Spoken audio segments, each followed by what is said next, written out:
ના ના કઈ ના. આ રામ રોટી આશ્રમ બોડિયા, રાણપુર તાલુકો, જિલ્લો બોટાદ. ત્યાં દરરોજ 1.5 મણના રોટલા થાય છે. આ નાના નાના ગલોડિયા માટે દૂધ અને છાશ અને રોટલા છોડીને ખવડાવવામાં આવે છે.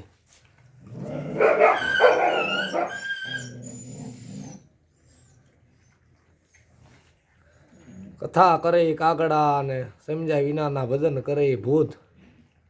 સૌથી ભલો ટુકડો એ ભવની ભાંગે ભૂખ. વાહ ભાઈ વાહ, સાચી વાત છે. હો ભાઈ.